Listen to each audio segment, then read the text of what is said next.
Okay. I did send you the other link, by the way, in case you want to post it. Okay, perfect. Thank you. Via email. So welcome everyone to Torah Tea. We are doing a two-part Shavuot series class. So last week we did one called Engraved in Your Hearts, and it was about the 10 Commandments. And this time we are going to touch a little bit on the 10 Commandments, but I kind of just put together some different lessons from throughout Shavuot that we learned, some core lessons that we're going to go through. So before we dive into that, I'm just going to read today. We're counting the Omer. We're almost done because we are counting 49 days between Passover and the upcoming holiday of Shavuot, which starts Thursday night, which means Friday is the 50th day. So we're counting up until that day where the Jewish people, and again, obviously this is a continuous event, so we every year renew our vows, so to speak, to God, and we're going to talk about that. So we're counting till we get to the holiday of Shavuot, and in the process of counting, we are also refining our character traits. We're preparing spiritually for the receiving of the Torah. So today is day 47. So today is 47 days, which are 6 weeks and 5 days of the Omer. And the qualities that we're working on is humility within nobility.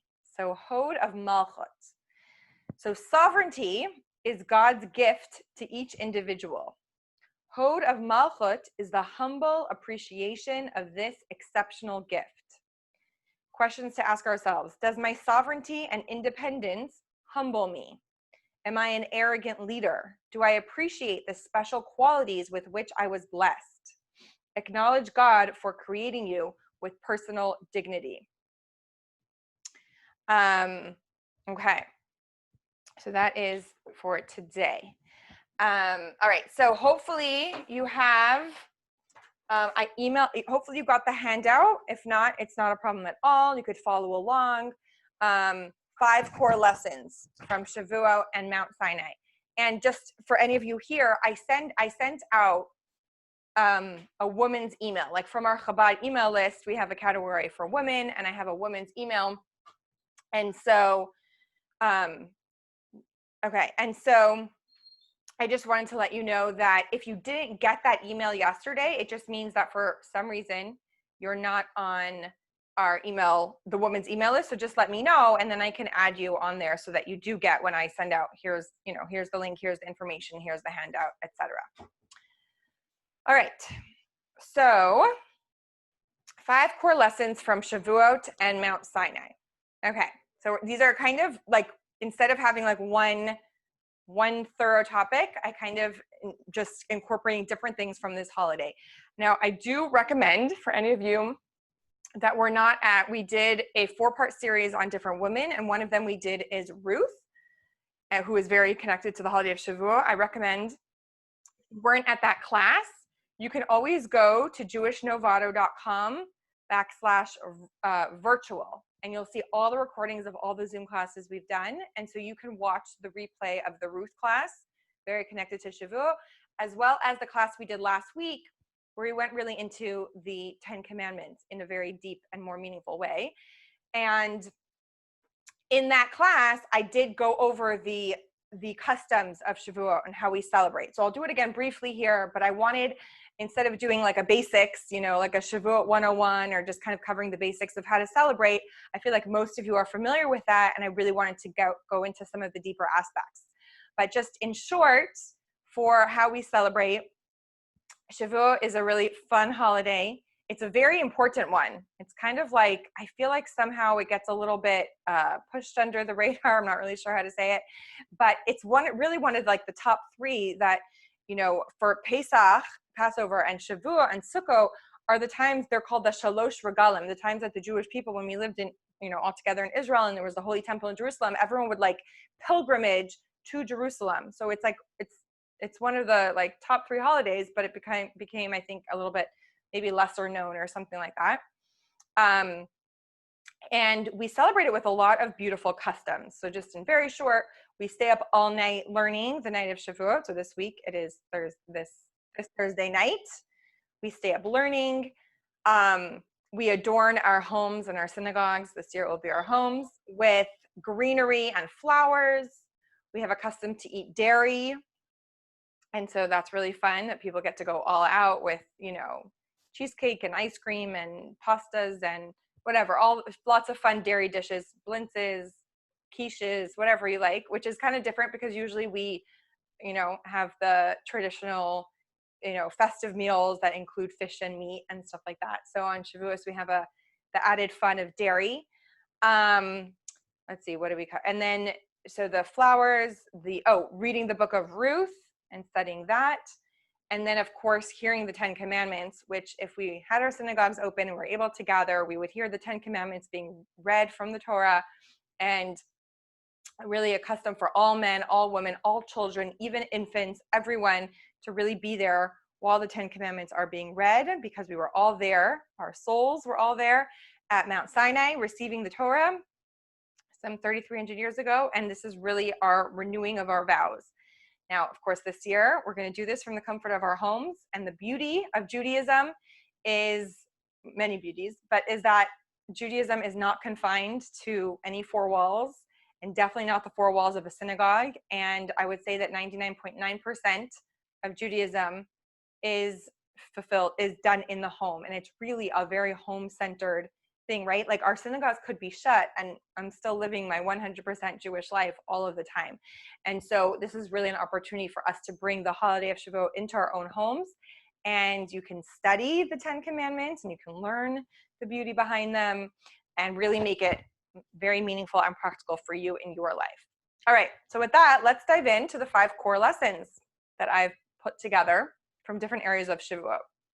So starting off with this very interesting recount of what happened right after the giving of the Torah. Okay, so in text number 1 on your handout, you'll see this like recount in Exodus, text 1, Exodus chapter 24, verses 10 and 11, of like what happened right after they had this beautiful revelation of godliness at the foot of Mount Sinai. Let's see, Andrea, do you want to read that for us?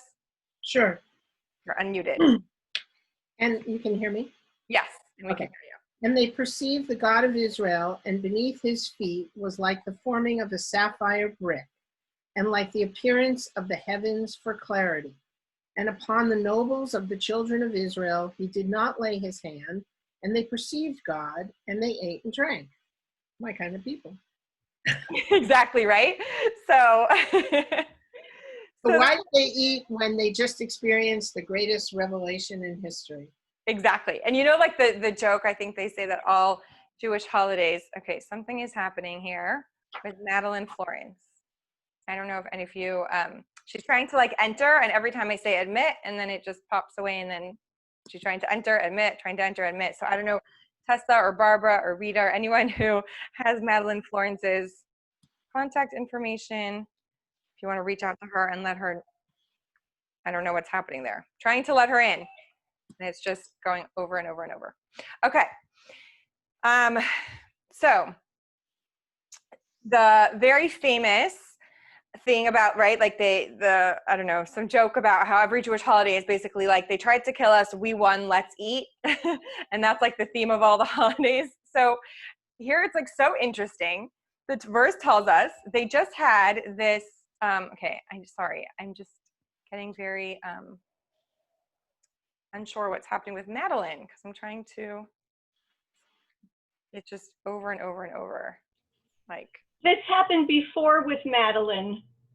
Okay. At another Zoom session where she was at the door ready to be let in, and the facilitator was not able to let her in for a while. Very weird. So I just keep doing it. Like she's just popping in to try to come in, and I keep saying admit, and then it just comes back.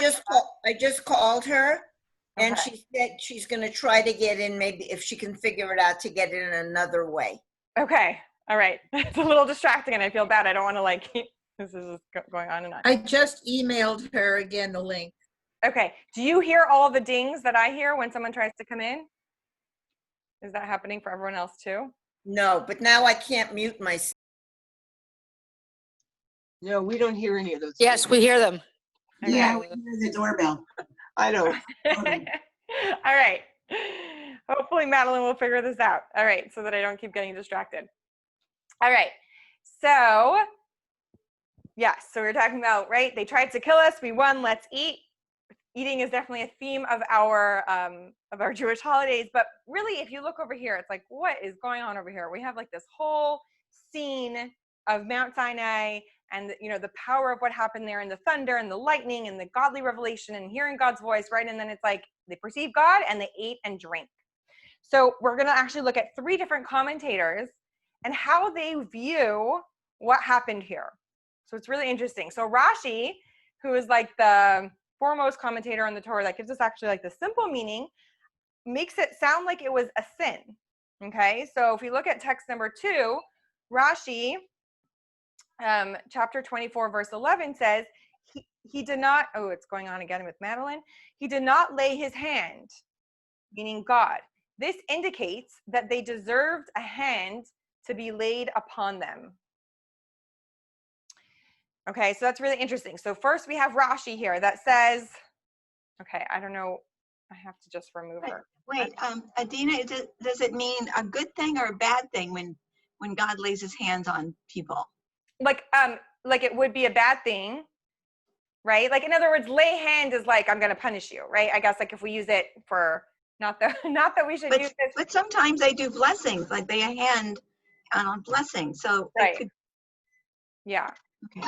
So here it's referring to like lay hand is like, right? Like if someone's going to give a slap, a patch, laying your hand. So obviously God, meaning like I didn't punish them. I didn't like come down hard on them, even though they did this thing, right? He did not lay his hand. This indicates that they deserved a hand to be laid upon them. In other words, kind of looking at this as a sin, as a negative thing.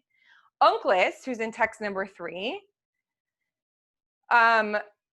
looks at this a little bit differently. He explains it as a metaphor. Okay, so Unclus says, and they saw the glory of God, and they rejoiced in their sacrifices, which were accepted graciously, as if they ate and drank. Okay, so Unclus looks at it as like they didn't actually eat and drink, but it's like as if they did, because they gave sacrifices to God and they were joyous and they were excited, and it was kind of like this like party, kind of like we had this revelation and now let's party type of thing. And then we have the Ramban maintains that they didn't sin, even though they actually did eat and drink. They ate and drank, but it wasn't a problem. And that's a longer text, so I'll have one of you read it. Let's see, Barbara, do you want to read that for us? I think you have to unmute yourself. Yeah, and they drank means that they made a celebration and holiday because it is an obligation to rejoice because of receiving the Torah, just as they were commanded to do when they wrote the Torah on the stones, as the verse states, and you shall slaughter peace offerings, and you shall eat there, and you shall rejoice before the Lord your God. Similarly, it is regarding Solomon. It is written, wisdom and knowledge is given to you. Immediately afterward, the verse states that he came to Jerusalem and made a feast for all his servants. Rabbi Elazar said, from this episode, we learn that we must make a feast when we conclude the study of Torah. Regarding David, it is written that when they donated to the Holy Temple, they slaughtered sacrifices to the Lord, and they ate and drank before the Lord on that day with great joy. Here too, on the day of the marriage of the Torah, they did the same. Yeah. So that's very interesting, right? So we kind of really have these 3 different opinions from the commentators. One saying this was a sin, like really they deserve punishment, but God did not punish them. Another one saying it was just a metaphor. They didn't really do this, but they were just joyous as if they did. And another one saying they did do this, but it's a beautiful thing, right? So Chassidus explains at great length that the purpose of the giving of the Torah was actually to nullify a decree that separated heaven and earth. Okay? So, and this is what we're going to discuss, and it's a really, really, really powerful message from Shavuot that we learned, that there was like the state of the world before the giving of the Torah, that had one kind of makeup and one kind of like aspect to it. And then the world changed after the giving of the Torah. And there was a different reality in the world after. And then we're going to talk about what that is. That before the giving of the Torah, there was an unbridgeable gap between physicality and spirituality. It was like the heavens remain in the heavens and the earth remains on the earth. So for example, if you would use leather straps to put on tefillin, right? Before the giving of the Torah, the tefillin that you put on, you would put it on, you do a mitzvah, and then it was like, it didn't remain holy. It could be thrown out practically. It could be tossed on the floor. The leather straps are physical objects. They didn't retain any holiness. And after the giving of the Torah, the makeup of the world changed where physicality can become imbued with spirituality. And so a physical object could retain its spiritual holiness, right? Think about the fact that like a siddur, right? We would never take a prayer book and toss it on the floor or rip it up, or right? Because we're like, no, this is holy. This is God's name. These are prayers. But really it's just, paper and ink and whatever it is, right? Like it's just a physical object. But after the giving of the Torah, the world changed where physical objects could be spiritual objects, could become holy. And we're going to talk about that. And that was part of the purpose of the giving of the Torah, was fusing heaven and earth, bringing those two together and not to be two separate things. So text number 5, this is in the Midrash, and it gives us kind of like this understanding of what it means, what happened, kind of like what was accomplished by the giving of the Torah. Okay. Yes, Madeline does keep trying. Don't know what's going on there. And trying. All right. Anne, do you want to read text 5 for us? Sure. One moment. Once there was a king who decreed, the people of Rome are forbidden to go down to Syria, and the people of Syria are forbidden to go up to Rome. Likewise, when God created the world, he decreed and said, the heavens are God's, and the earth is given to man. But when he wished to give the Torah to Israel, he rescinded his original decree and declared, the lower realms ascend to the higher realms, and the higher realms may descend to the lower realms. And I myself will begin, as it is written, and God descended on Mount Sinai. Not sure what the is. No, that was a typo. And then it says, and to Moses he said, go up to God. Yeah. So what's interesting is like we actually even see this played out, this idea of the lower realms and the higher realms kind of fusing together. Like on a physical plane, we see it played out like Moses had to ascend the mountain, and it says God descended onto the mountain. So we kind of see it like in a practical way, how this idea of fusing above and below. There's a beautiful book written by Tzvi Freeman called Bringing Heaven Down to Earth. And with just all these beautiful like snippets of Jewish mysticism and everything. And that's really essentially what happened, what was accomplished at the giving of the Torah. We brought heaven down to earth. And the opposite. So spirituality, like there's this beautiful Hayom Yom. Hayom Yom is just like a book of like daily collections of like really powerful thoughts that the Rebbe put together. And it says in there that our job is to turn physicality into spirituality and spirituality into physicality. I might have messed that up, because how do you turn spirituality into, like to bring it, right? Like to elevate the physical and to bring the spiritual into the physical, both ways. Okay. So we're turning now to Mount Sinai, right? We could see that consistent with what the Ramban, the third opinion, the third commentator, the third text that we read, he was saying it was not just proper that they ate and drank, but it was almost like obligatory. The eating and drinking that can occur after the giving of the Torah is a completely different eating and drinking than what can occur before the giving of the Torah. So the elders ate and drank to celebrate receiving the Torah, but it was a spiritual feast, right? They ate the peace offerings, they sanctified the food that was eaten with spiritual concentration.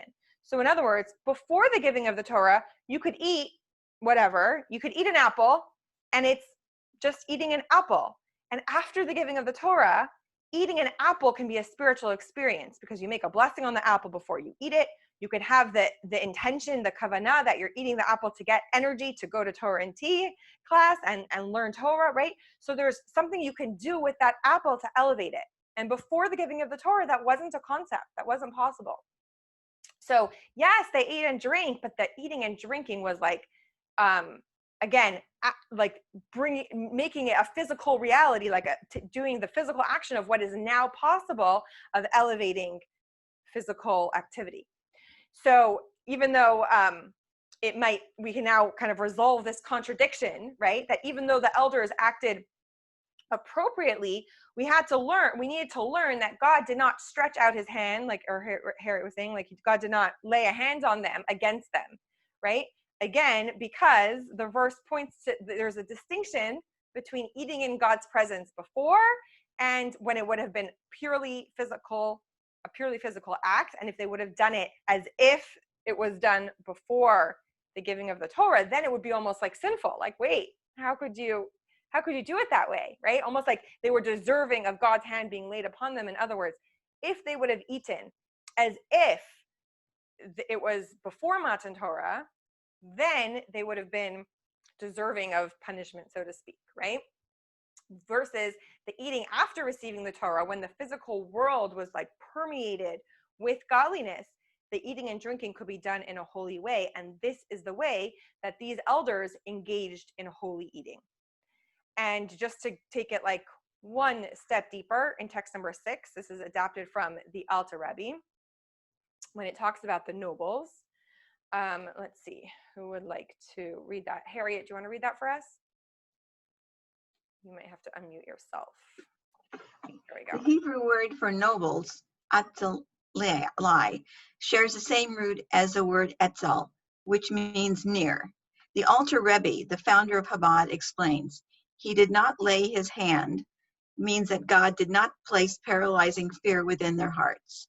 Many of the Jewish people at Sinai were overwhelmed by the intensity of the experience and were unable to eat. It was specifically the nobles, those close to God, who were not stricken and were able to engage in elevating the food and drink. The lesson, says the Alter Rebbe, is that the more we connect to the sacred, the more we are able to fulfill the task of elevating the physical world. Thank you. Right. So this just brings that like added idea here that because it's referring to the nobles eating and drinking, and that word, the word used there is atzile, which is the same root as etzel, which means near, right? So in other words, specifically the nobles, right? Whatever the sages, those people that were close to God, who were not like awe-stricken, like you know, we learned that the Jewish people, when they heard God's voice saying the 10 commandments, their souls left their bodies. They like died momentarily and came back to life. And they came to Moses and they said, we cannot hear this directly from God. It was just like it was too much for them, right? So the nobles who, or whatever it is, right? Like this certain group of the Jewish people they were able to engage in elevating the food and the drink. And so in other words, the idea here is that we want to be Eitzah, we want to be near to those people who are so like imbued with spirituality and with carrying out this task of elevating physicality and being able to fuse the two and all of that, because the more we connect ourselves to people like that, the more we can kind of like tap into that energy and fulfill our task of elevating the physical world.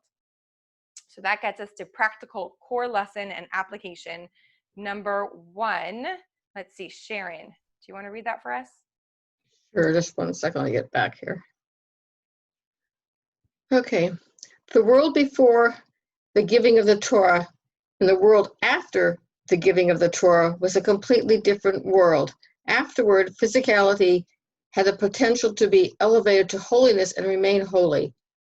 This is the entire purpose of creation, elevating the physical and bringing heaven down to earth, known in Hebrew as Dirah B'Toranim, creating a dwelling place for God here below. The lesson is, the closer we are to Hashem, the more we carve out times to connect to Him.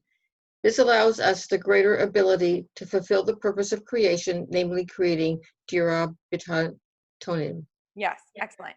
So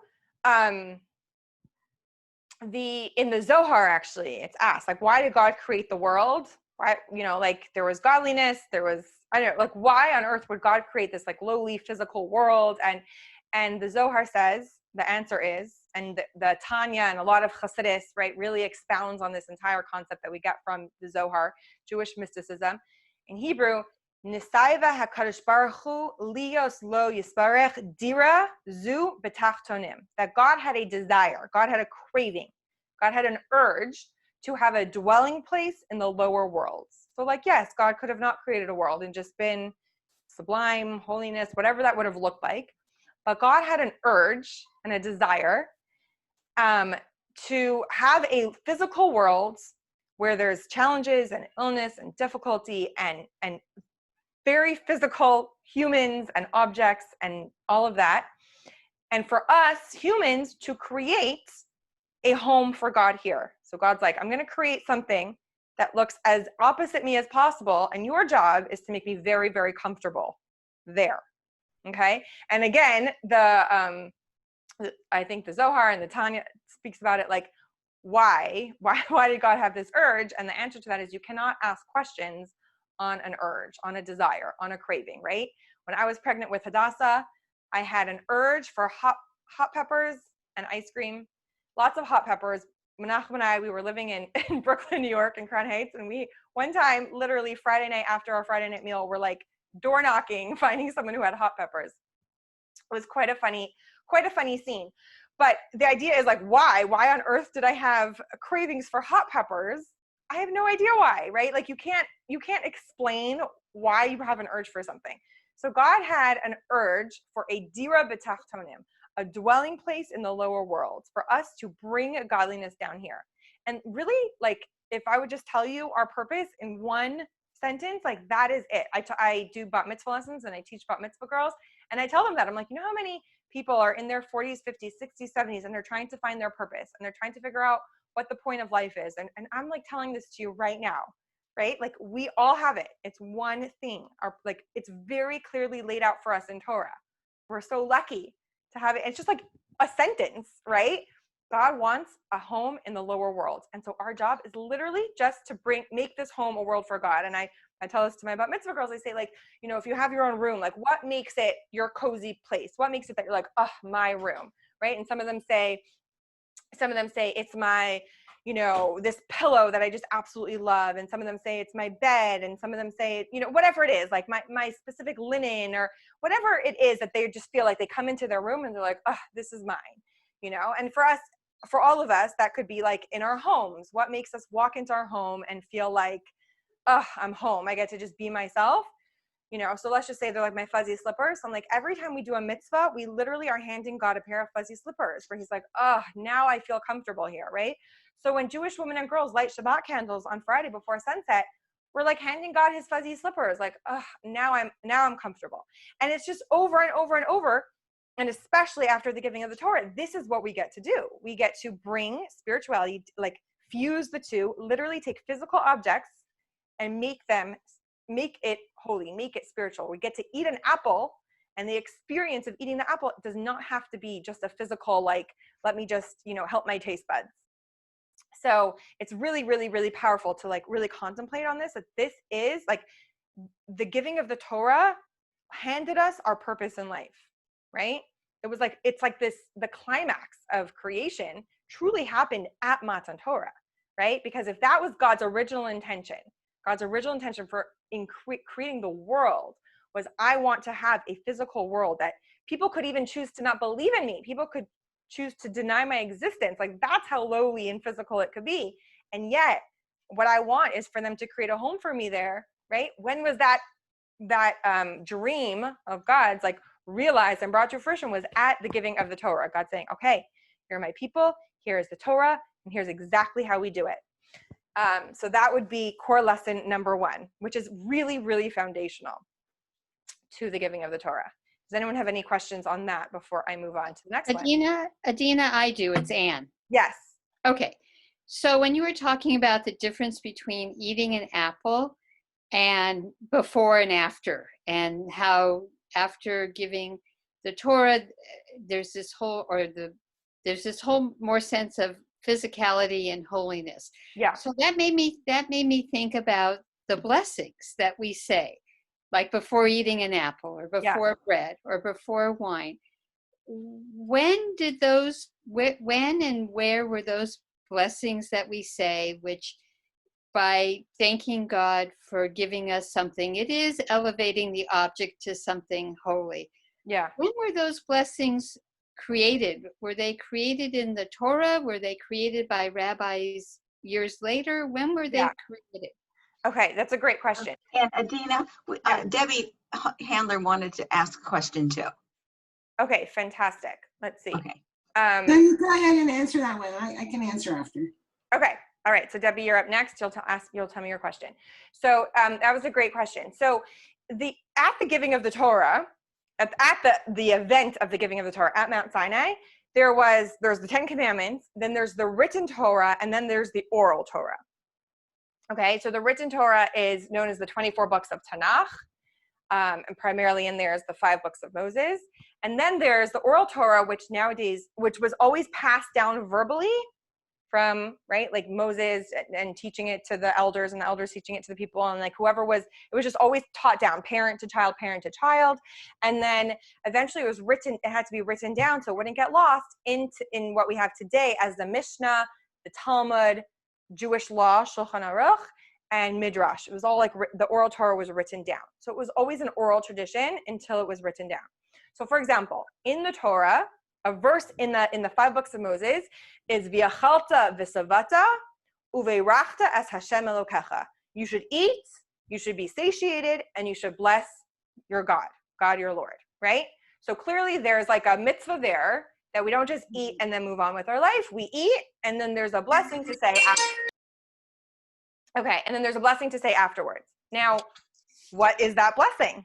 What does it look like, right? Do we put our hands over our heart and do we just say whatever we feel like? Is there a text? Is there a this? Is there a that, right? So that would be part of the oral Torah that was passed down, right? Like how that would look, what that blessing is. Now, and I don't know the entire history of like our Birchat HaMazon. Maybe someone here could jump in and tell me if they know more, but like there were paragraphs added later. Like there was one where like I just know that at our table, Menachem would know, but like my husband, but at our table, he'll be like, on this paragraph that was composed by King David, right? So like there were paragraphs and certain parts of it that were perhaps added by different people and by different Jewish leaders at different times, right? But there's like a central, I don't know, like a central text or like how that would look to bless God post a meal. Did that answer your question? For me, yes, it did. Thank you. Yeah, absolutely. Okay, Debbie. Okay, so what about all the thousands of synagogues? What about them? Well, as a dwelling place for God. I mean, I think that's the whole point of what they're supposed to be. Yeah. Okay, so that's a great question also. So really, synagogues only started after the destruction of the Second Temple. Maybe the first, actually. Maybe in between. I have to find out.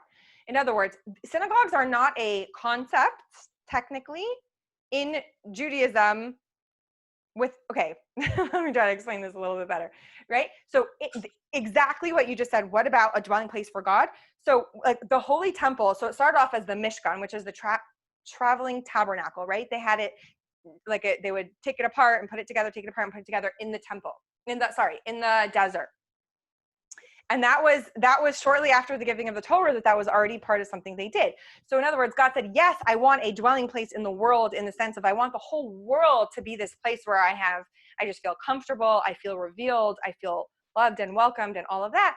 But I also want a physical sanctuary, right? Where my presence is going to like dwell even stronger there. Okay. So that was always like the Mishkan, and that's where there would be certain services and certain, right? A whole bunch of the avodah, all the things that would happen in the sanctuary. So that was the tabernacle, which is a very funny English word, but the Mishkan, right, that they used in the desert.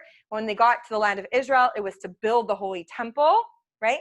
So the thing is that when that was destroyed, then it's like, well, and that's where people would go for their prayer, for the sacrifices, for the holidays, right? Like there was just one central thing. There wasn't a concept of synagogues. Synagogues came after that, where it was like, okay, now we don't have a holy temple, but we still want a place where we could gather together and pray, right? Men have a mitzvah that join with 10 other men or 9 other men to be the 10th, right? To pray together, things like that. So now we need a place of prayer and a place of study and a place of gathering and a place of community. And that's where synagogues came along. And so it's beautiful. And those are physical, there's holiness in every single synagogue, right? There's holiness there. There's a Torah, there's what happens there. It's beautiful. At the same time, that's not like, okay, and then now there's a dwelling place for God, so it doesn't really matter what happens in my living room or my kitchen or my, right? Like that, it's kind of like two separate things. This idea that our in general mission in the world is to make this entire world a home for God, which means using every single physical object for a holy purpose or a spiritual purpose. Separate than having synagogues. And like I said at the way beginning, which is so fascinating in this time of coronavirus, when the synagogues are closed, it actually doesn't impact living a Jewish life very much. Not to say that we don't want them open, not to say that we don't want to come together as a community, and that the communal prayers are so beautiful, and hearing the Torah being read together is beautiful. Of course, but the ability to, number one, still make a dir b'tachtonim, to make a dwelling place for God down here, not impacted by the fact that synagogues are physically shut. The ability for an individual to live a Jewish life and to bring Judaism into their own home, not impacted, right? So that's really fascinating, because it's almost like going back to pre-synagogue era for a little bit of time, where again, it wasn't like synagogues, like the injunction, there's not like a mitzvah in the Torah, you should make a synagogue. Adina, yeah. it says, I can't quote it, but it says, in Torah, it says, build me a mishkan and I will dwell in them. Yeah. Not in it, but them. So it's not the physical building that's important. It's us and what we do with the mitzvot and how we live our lives. 100%. And there are a plethora of Hasidic discourses and talks on exactly that phrase, because it's exactly that. It's like God's like, yes, I want a physical dwelling, but you know where I really want to dwell? Inside each of you, in your mind, in your heart, in your life, way more than in some kind of like physical four walls and institution. Absolutely. Okay, let me just go back into the chats for a second. Living with gratitude.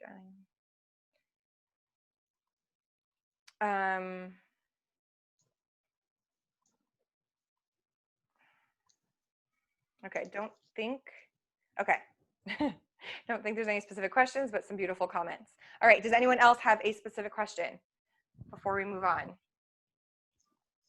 Okay, so that is core lesson number 1. It's very, very foundational, and it's so beautiful how connected that is to this holiday. Core lesson number 2, I know that last class on Shavuot, we spoke about the 10 commandments, and we did this whole beautiful, right, like how they're divided 5 and 5, but then how you can read them across. I believe you can get that handout on our website, and you can also watch the recording of that. But I did want to bring in a little bit of a different aspect looking at the 10 commandments, that we say that, Shavuot it was like our wedding ceremony, okay? So it was like we entered into a contract between the Jewish people, the bride, and God as the groom. And with that, it was like, right, like I'm yours, you are mine, and we're forging this bond. And so every year in Shavuot, it's like renewing our vows. It's recommitting to, and not even really Shavuot, it's every day. It says that we should feel as if we've received the Torah anew every single day. But Shavuot is that commemoration of renewing our vows, which means that everything leading up to Mount Sinai and to what went on there, and why are these the 10 commandments and all of that, are actually showing us the foundation for a strong bond. What is the foundation to have a really strong bond? Not just, and this is like between us and God, but you use all of this stuff in any relationship, right? So like the biggest metaphor for, not metaphor, that's not the right word. The same way we say that we kind of like entered into a marriage with God, the same tools that we can apply to either a physical marriage of what's going to make that healthy and a strong bond, we can apply to our relationship with God, or in reverse. What we know about us and our relationship with God, we can apply to a physical marriage. Because again, spirituality and physicality are actually very, very, very connected and close together. They're not these two separate worlds. So this is just a little bit of a different look at the 10 Commandments in regards to bonding and relationship, different than how we looked at it last time. So I have it all here for you. And let's see, Rita, do you want to read through that? Let's see, you're muted, and it looks like you have to unmute yourself. First tablet. I am the Lord your God who took you out of the land of Egypt. Hashem is with us always, even in the darkest times. 2. You shall not have other gods in my presence. Don't be afraid of other people or treat them like they have control. Hashem is in charge of everything. You shall not take number 3. You shall not take the name of the Lord your God in vain. The above described relationship may indeed be intimate and personal, but you must never lose perspective. He's your creator, not your buddy. 4. Remember the Sabbath day to sanctify it. God commanded us to allocate one day every week for relationship maintenance. This is the Sabbath, a day to focus on the real priorities in life and draw inspiration for the following week. 5. Honor your father and your mother. We must not forget to express gratitude to those people whom God has empowered to help us in our journey through life. As the Talmud says, the wine belongs to the host, but thanks is also said to the waiter. Thank you. Anyone want to do the second tablet? Me? I just wanted to see if anyone else wanted to. Yeah. Thank you, Rita. I appreciate it. Okay. Robin, you want to jump in there and do the second tablet? Second tablet. 1. Do not murder. Murder is a result of one person's deeming another person totally insignificant. In truth, every human was created by God in his holy image and therefore has an innate right to exist. The first message we must internalize is the importance of respecting every individual. God thinks this person is important, so should you. 2. Do not commit adultery. Love is not everything. We need boundaries. Sometimes we need to be very strict and say no, even when we love. What is right and expected of me? What would Hashem want from me? 3. Do not kidnap. The essence of kidnapping is utilizing another for personal gain. Focus on being a real friend. Don't be in the relationship only for your own benefit. Be there for your friend, even when it's uncomfortable or inconvenient for you. 4. Do not bear false witness against your neighbor. Every person is a judge. We are constantly observing our acquaintances and friends, judging their every word and action. We must be wary of a tendency to bear false witness in the process of issuing our personal verdict. We must always give the benefit of the doubt, taking into consideration various factors of which we may be unaware, ensuring that we don't reach an erroneous judgment. 5. Do not covet your neighbor's possessions. Be happy for your neighbor's good fortune. All the above-mentioned exercises pale in comparison with this final message imparted by the 10 Commandments. After you've trained yourself to intellectually respect your fellows and consistently view them in a positive light, now it's time to get your heart involved. Love them. Be happy with their accomplishments. Share their sorrow during their difficult moments. Don't be afraid of getting emotionally involved. That's what family is all about.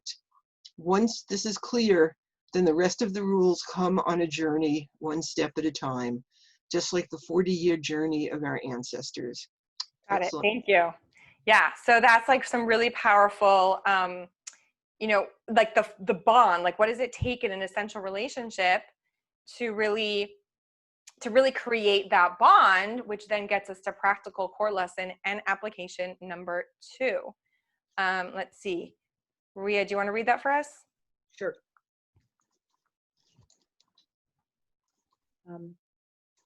Actions are not meaningful without the bond. We have to work on our underlying bond with God and with others so that the actions we take are actually significant. Ask yourself, how much time do I give my relationship with God? Do I treat my relationship with God as relationship, just like I would every other relationship? One that needs nurturing, attention, selfless giving, etc.? How do I want to strengthen my essential bond with God this Shavuot? Thank you. Yeah, so that's, a lot of times I do, another thing I do is like this exercise, right, where I'll ask, I do this more with like middle school kids, what are the relationships in your life? And they'll list them all, but very few of them think to put God as a relationship, right? And then it's like, oh, okay, right, sure, God. And then when we talk about what do you do to nurture your relationship? What do you do to nurture your friendship? What do you do to nurture your relationship with your mom? What do you, right? And like there, it's so easy to come up with ideas. And sometimes we forget that God is a relationship in our life. And for some people, it's the opposite. Maybe for them, it's like easy to nurture the relationship with God, but the people that are right there in front of them, sometimes that could be a little harder, right? So it's really fascinating to see that the 10 Commandments are like the bond, they're the foundation, right? And then what happened after that? The Jewish people had 40 years to travel in the desert. They had 40 years to learn Torah and to learn the oral Torah and to learn all the details and to really like come into like the journey of all the actions and all the steps that come after that.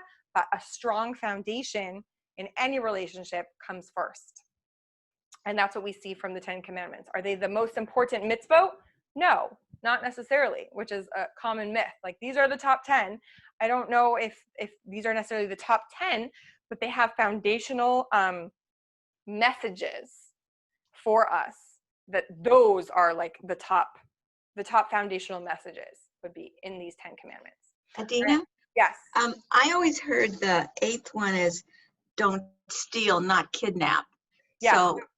So can you elaborate? Yeah, it's actually the commentary. It says don't steal, and the commentaries explain to us that here what it actually refers to is kidnapping, taking a life. So obviously, don't steal is a mitzvah in the Torah, and it's super important. But this, in terms of 10 Commandments, it actually refers to kidnapping. Yeah. Tell me what you mean, Diane. Give examples, please. Not sure how with God. How with God what? How with God to have a relationship? Is that your question? You can even unmute yourself and jump in and let me know, or you can put it in the chat. Well, I'm not sure how to express, even when I do Shabbat candles. I have the prayer, but I'm not sure on how I make the connection. You know what's beautiful is you make the connection even just by doing it, right? Really? Like, yes, there's the kavanah behind the mitzvah, but there's also the mitzvah itself. And mitzvah means commandment, but it means connection.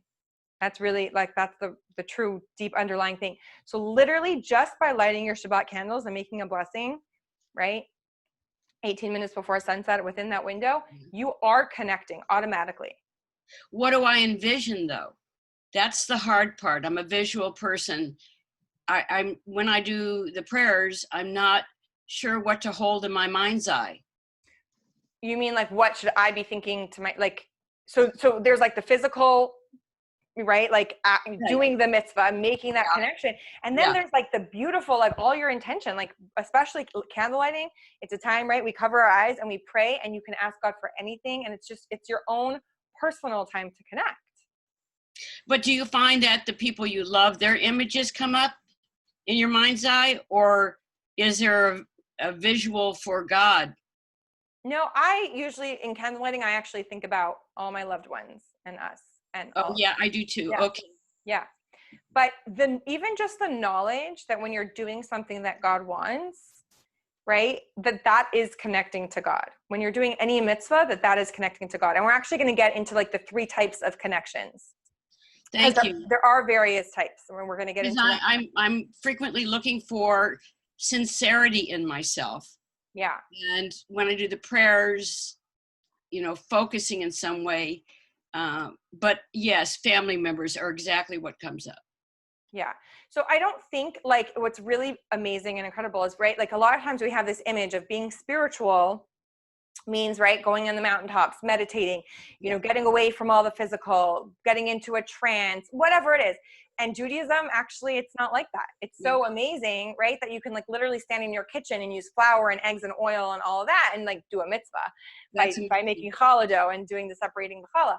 So it doesn't have to be, it doesn't have to be this like very spiritually elevating, you know, like transcendental experience for it to be connecting to God, making this world a home for God, right? And elevating the physicality. It doesn't have to be. Now, sometimes it could be, you know, like just even like the concept of mikvah. We're going to talk about the 3 different categories of mitzvot, which are the 3 ways we connect to God and in all our relationships. So we'll get there. Okay. You know, I'll share this when we get there. Okay, but 100%, like just by doing that mitzvah, and then you get to have in mind whatever you want, and you're connecting to God and you're fulfilling that mitzvah.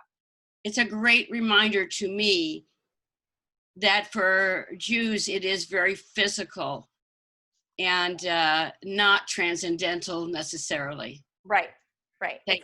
It's like and both. Like it could be both and it could not, and it's not. That's not what it takes, right? Okay. Like you can be hearing the shofar on Rosh Hashanah, which is when it's the mitzvah to hear the shofar, and you could be having all the, you know, beautiful kavanahs and really thinking about it and crowning God as our king and what that means, all of that, and that's incredible.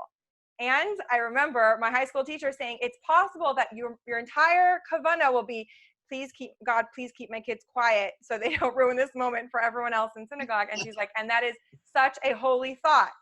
It is. Right? Yeah. So sometimes I'm like, you know what? I didn't have all the beautiful intention that I would have loved to have. But that doesn't take away from the fact that I'm hearing the shofar. Okay. And therefore I'm doing that mitzvah and I'm connecting. That's cool. Thank you. Yeah. My pleasure. All right. So, Robin, I loved your background. I wonder if you put that as your background specifically for this class, but that takes us to the next core lesson. So lessons from the desert, the valley, and the mountain. We got all 3 going on here. So, okay. So the Torah was given freely in a place known as Hefker. Hefker is like the word used when like it's just open to anyone, right? Like if someone finds something on the street and there's no way to identify who it belongs to return it to its owner, it's ownerless, then that's where the word Hefker would be. It's like it's ownerless. It could be claimed by anyone. So the ownerless public place, and you know, it could have, if it had been given in the land of Israel, if the Torah was given in the land of Israel, right? Then other nations in the world could say, we have no part of it. It's like in the Jewish land for the Jewish people. But this is anyone who wants to accept the Torah upon themselves is welcome to do so. And it's saying like, it belongs to all of us equally, right? It's in this like ownerless place, which means it's for all of us to take ownership over. So why was Dina, I'm sorry to interrupt. Is that the same hefker that you say when you burn the chametz, or when you're looking with the candle, you make it hefker? You make it hefker. How do we say that we make it hefker? I'm just trying to think. When isn't there's a prayer you say? Yeah, kol chamira. We kind of say like it's like not mine. Yeah. Like no. Yeah. Right. Yeah. Like we sell our chametz. Exactly. Okay. I see the connection now. We sell our chametz, right? We sell it.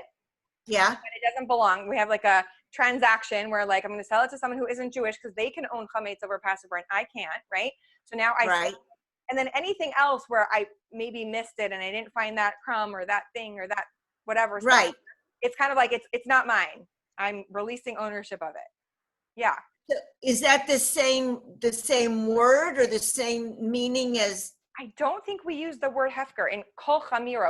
I think we use more of like nullifying it.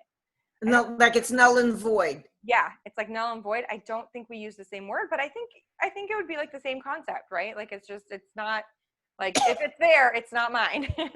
I sold what I have, and whatever I like didn't realize or see or whatever is just ownerless, not mine. Yeah. I have another question. I've heard somebody say, well, because God gave the Torah to the Jews, the 10 Commandments were only given to the Jews. So how do we answer that? Because it seems like the Torah, the whole thing was actually given to the world.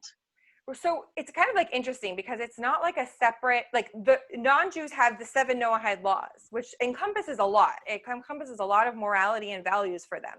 So it all comes from the same Torah. In other words, it's not like there's the God of the Jews and then the God of other people. There's one God in the world, God of humanity. Same God that gave the 613 commandments to the Jewish people and 7 commandments to non-Jewish people, right? So I think what it means, it's like the same Torah. It's the same, if Torah is God's wisdom and will, which is what it is, that's God's wisdom and will. It's God's wisdom and will for all of humanity. Now, so what it means when I say Torah is given to humanity, it means like for you, you know, who's Jewish, it means I want you to light Shabbat candles. And for you, it means I want you to you know, follow the justice system. I mean, really both have that, but right. But like, it's the same, it applies the same wisdom and will. It applies to all of humanity in the way that it applies to who it's for. The other thing here is the idea, I think, probably of conversion, right? That like anyone who willingly wants to accept upon themselves being Jewish and following Torah and mitzvot, that is also available as a, right? Because it's not like, this was given to who is already Jewish in the land of Israel and like shut out as an option to other people. It's just, I think it's more the idea, well, we learned a lot of lessons and messages from this idea of it being in an ownerless place, in a hefker place, right? Where someone can't claim, even another like lesson we can get from this is this idea that, you know, it used to be, I think there was when Hasidism started, and this is a whole other topic, but Hasidism started at a time when there was like this huge divide between like the scholars and the lay people, right? Like the learned people who were also wealthy and they were able to afford to be able to sit and learn all day, and then like the wood choppers and the water carriers. And when, you know, so Hasidism came around and the Baal Shem Tov taught, like, we're all equal and we all have a godly soul, and, you know, you're not better because you have more knowledge and all of that. So it's kind of the idea, again, of it being in an ownerless place. It's like Torah doesn't belong to the learned people. Torah isn't like exclusively for the leaders, right? So there's a lot of lessons we can learn from the fact that it's in this desert, it's in this wasteland. Any other specific questions on that? Okay, so why was Mount Sinai chosen to be the site for the giving of the Torah? The answer is, the conventional answer is that the choice of Mount Sinai was to teach us humility, since Mount Sinai was the most humble of all mountains. So yes, it was given in a desert, right? But then the next question, why not in a low-lying valley? Why wasn't it given in a valley, right? Wouldn't that be the lesson in humility? Like, it was given on a mountain, but the smallest mountain. So because humility is so important, why don't we put it in a valley, right? So again, we learn that we have to be able to distinguish between being proud and being arrogant. Arrogance is distasteful. Being proud of one's roots is a virtue. The Torah, therefore, was given on a humble mountain. So it's kind of like this, finding this balance, right, between humility, which is like the small mountain, but not being in the valley, not the self-negation,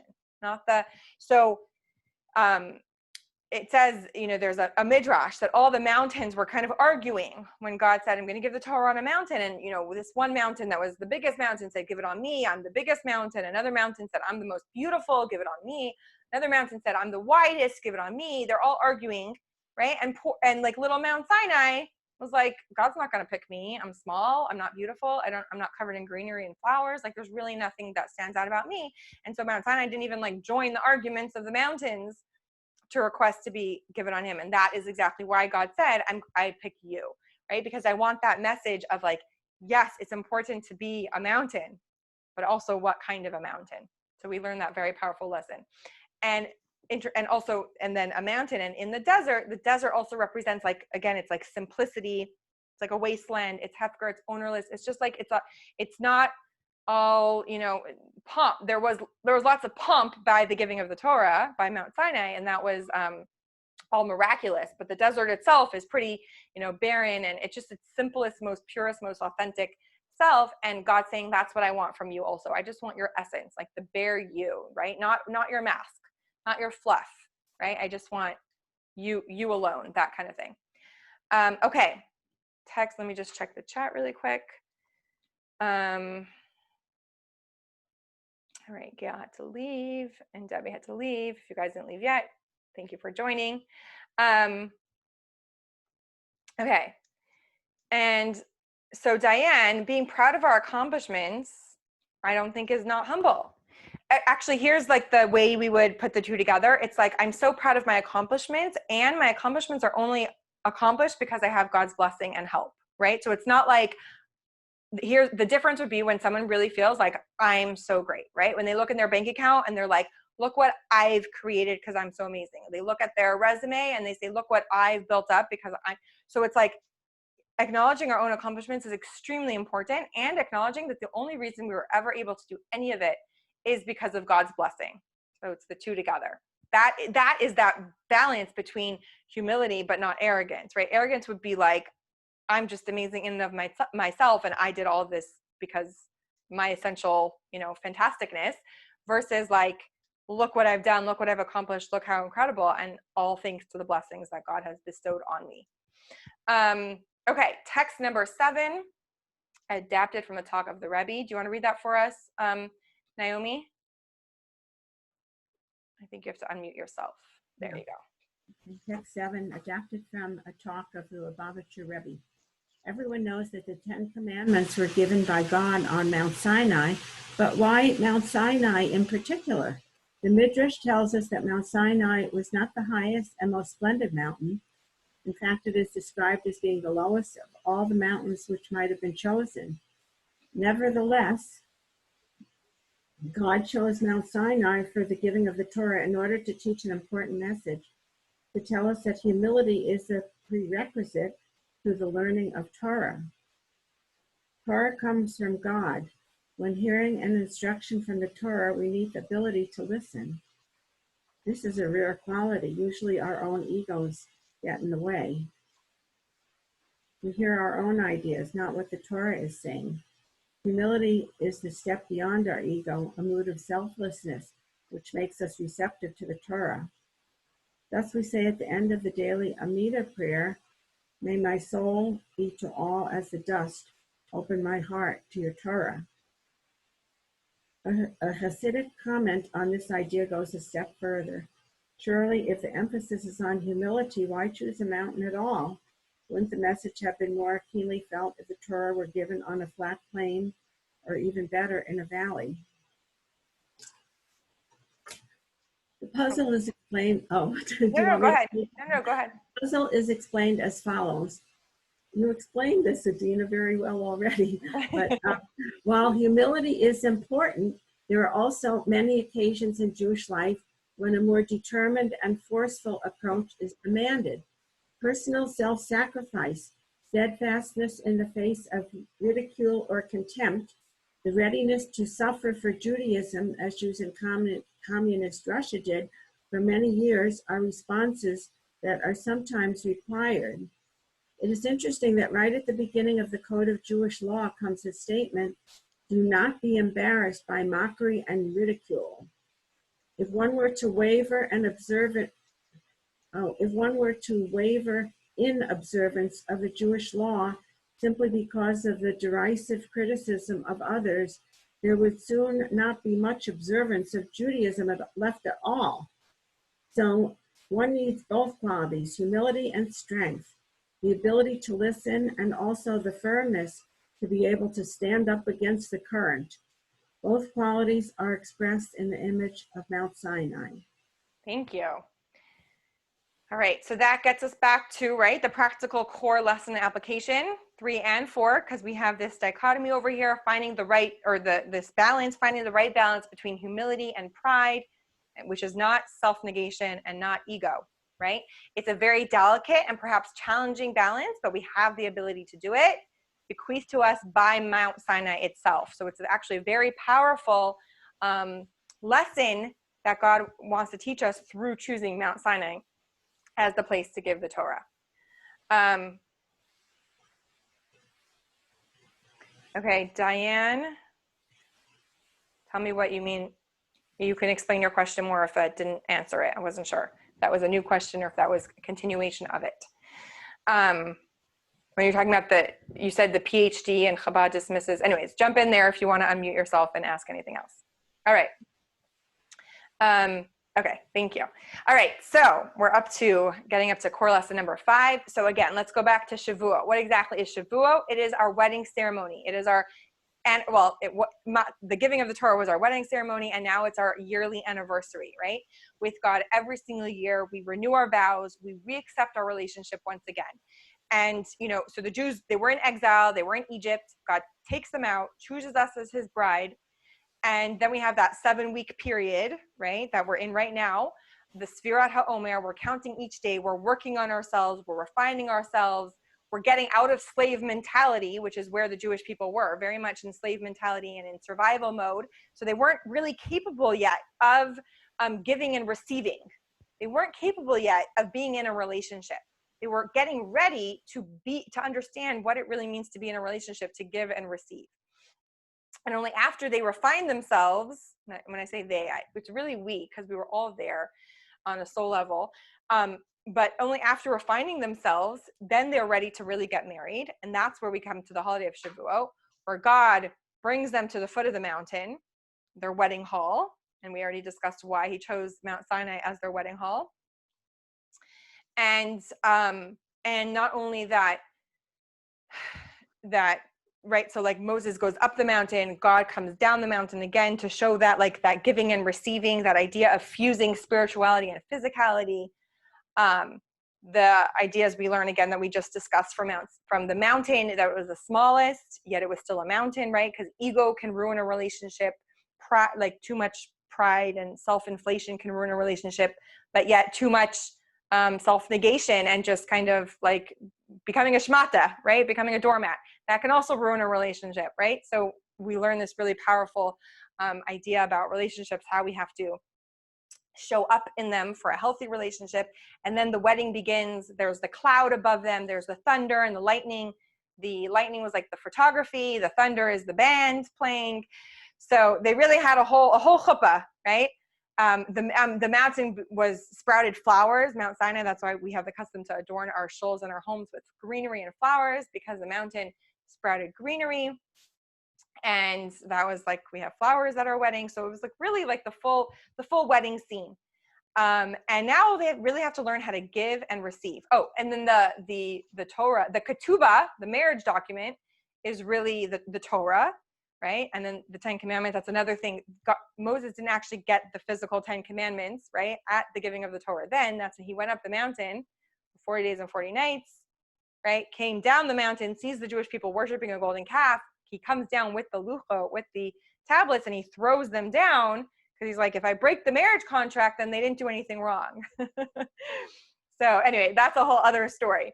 But the Torah is our marriage contract, and it's really truly a gift, because it's like I told you before, when I tell the 11-year-olds that I learn with for their bat mitzvah, like, you're so lucky that we just get our purpose handed to us so simply. You don't have to search your whole life for it.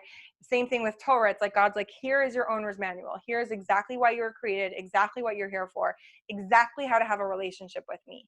And so that takes us to what I was referring to when I was talking with you, Diane, about what are the 3 categories of mitzvah? What are the 3 levels in a relationship? So again, our relationship with God, as well as our relationship with other people. So all the mitzvah in the Torah break up into 3 categories. And I have this here in your handout. Let me just turn to that page. Yes, on the last page, page 5 of your handout, 3 categories of mitzvot. So there are edut. Edut are mitzvot that testify towards something. They're called testimonial mitzvot. So for example, we celebrate Shabbat to testify that God created the world in 6 days and stopped creating on the 7th. We're testifying to that. We celebrate Passover to testify, to remember, right, that we were slaves in Egypt and God took us out. So it's like a mitzvah that we're remembering or testifying to something.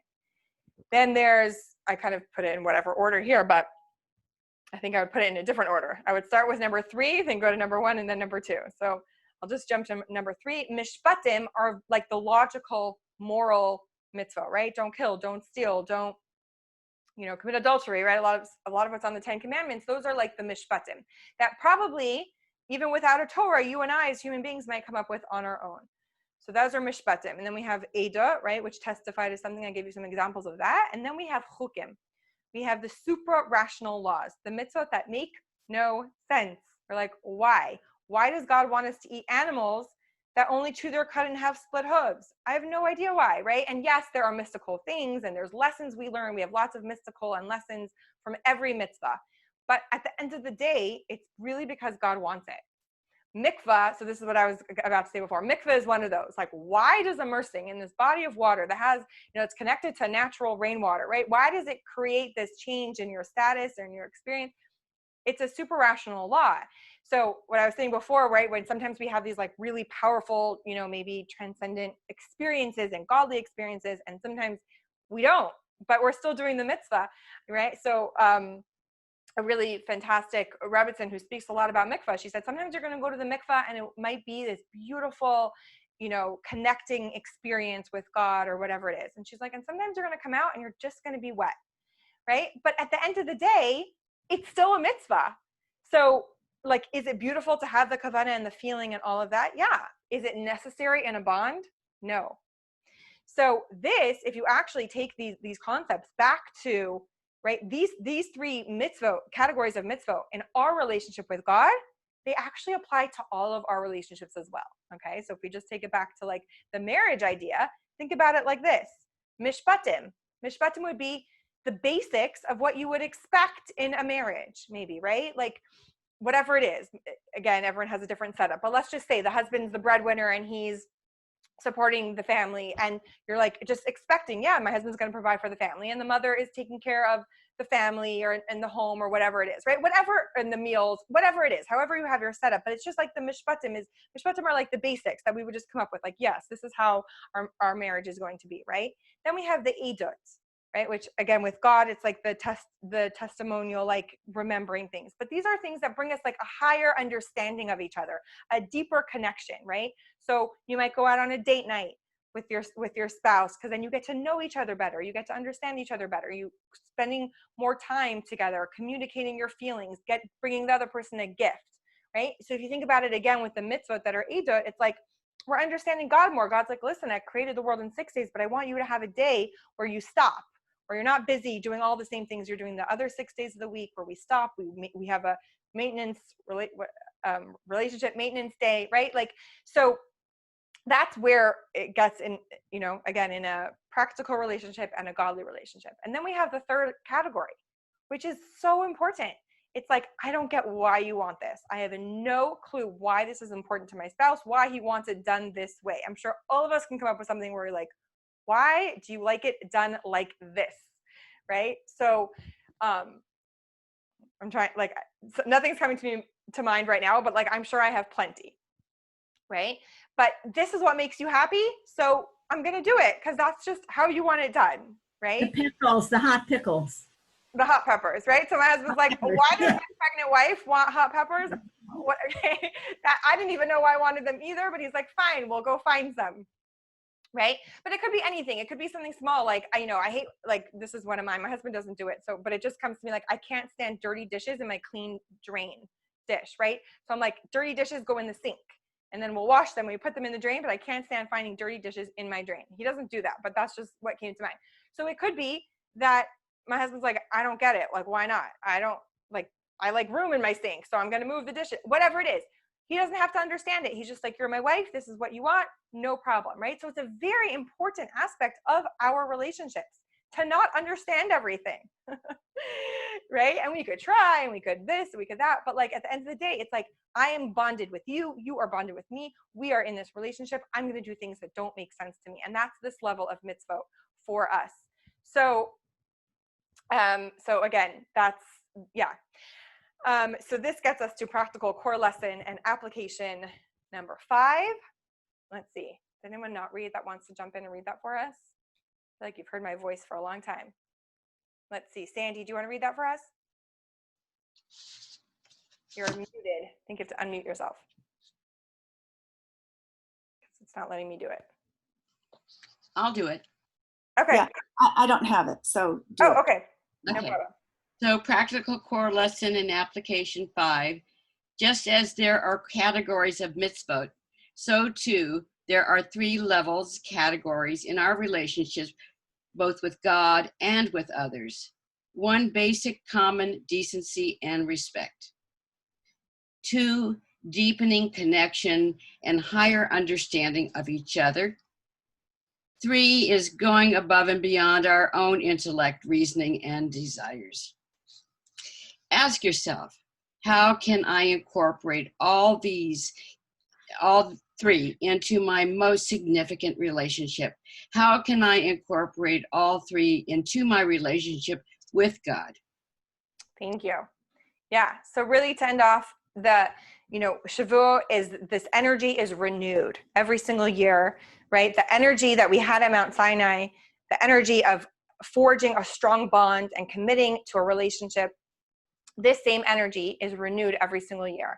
And so this Thursday night and Friday and Saturday, which are the 2 days of Shavuot, this year, we have this energy again to like recommit, renew our vows, establish our relationship with God and also a relationship with other people around us, and re-accepting the Torah into our life, and really just picking some aspect. I don't want that might sound like some big thing, like, whoa, that's, like maybe even a little esoteric or a little like, I don't really get what you actually mean to do. You can make it as simple as, I'm going to take one aspect of Torah to commit to, right? One resolution, one tiny thing, and incorporate it into my life now. And really something to, and view it as a gift and doing it with joy, which I think is 2 beautiful aspects of a relationship as well, that we want to engage in these things with joy. So that would be the 5 core lessons that I really think encompass a lot of different of the parts of Shavuot and this holiday. Does anyone have any questions or thoughts or anything they want to bring up? Yeah, I just think this class is, and particularly today, is just, for me, it's just very important and moving. Thank you, Adina. My pleasure. Thank you. Thanks for sharing that. Thank you. It's excellent. Very, very good. Thank you. I want to think too, but I also need that paper you've been reading off of, and I don't get PDF or whatever it's called. Yeah. Okay. Who Jill. said that? Jill? Jill. Okay. Yeah. Jill, do you have my email? Oh, yes. Sure. And I tried to get the information from it, but I can't get PDF. You can't get PDF. Okay. Can you put it in your, oh, I see. Sorry. Email me and I'm going to respond to the email, and I'll send it to you in a few different versions. So hopefully one of them you'll be able to open. Right. A good idea. This is wonderful. A good idea for the future is to take screenshots of any flyers or anything that you have. If you take a screenshot, oh, I'm sorry, you don't have it on screen. I have it on screen. You can't see my monitor. Yeah, I mean, I didn't hear anyone before ever say that they couldn't open PDF, so that's interesting. Yeah. All right, so I'm going to wish you all, whoever needs to go, that you have this is what we wish each other for Shavuot. Kabbalat HaTorah b'simcha u'b'pnimiyat. We should receive the Torah with joy and in a meaningful inward way. I don't know what's a good word for that. Like a internalized. We should receive the Torah in an internalized and joyful fashion. You should all have a good Yom Tov, a good holiday. And it was wonderful to see you all. And I'll see you again, hopefully afterwards. Thank you, Adina. Thank you, Adina. My pleasure. Amen. And happy Shavuot. Thank you, Dina. My pleasure. Thank you.